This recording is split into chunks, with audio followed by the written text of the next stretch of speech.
Christian Bougeot, qui incarnait le mari de Valérie Lemercier dans Le Visiteur, est décédé à l'âge de 81 ans. L'acteur Christian Bougeot est mort à l'âge de 81 ans, aperçu dans le film Le Visiteur. Il avait aussi signé d'autres petits rôles dans Camelot ou Julie Lescaut.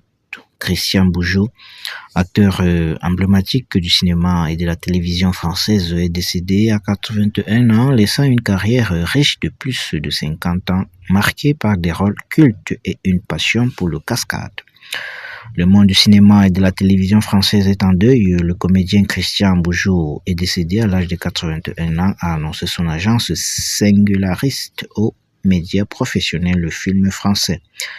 Acteur prolifique et visage incontournable du petit écran, il aura marqué plusieurs générations de téléspectateurs grâce à une carrière riche de plus de 50 ans.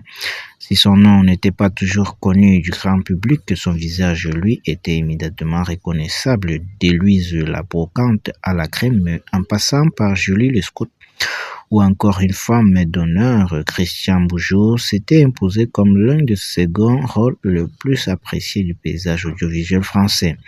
Pour beaucoup de spectateurs, Christian Bougeot restera avant tout Jean-Pierre Boulard dans Le Visiteur. Dans cette comédie culte réalisée par Jean-Marie Poireux, il incarnait le mari de Béatrice de Montmirail, interprété par Valérie Lemercier.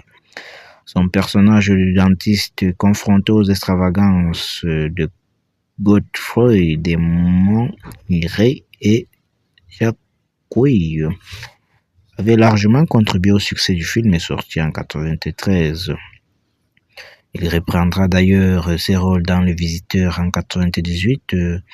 Né le 14 octobre 1944 à Charroux, Christian Bougeot était diplômé du Conservatoire national d'art dramatique.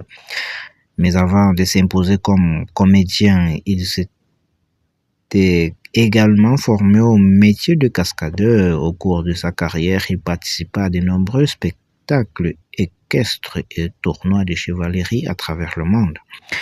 Y compris au Japon, il évoquait régulièrement cette passion pour le cascade et l'équitation qui l'a accompagné durant une grande partie de sa vie professionnelle. Parallèlement, il s'est illustré sur le planche en interprétant de grands auteurs tels que Eugène Ionesco, Jean Giraudoux, Sacha Guitry ou encore Georges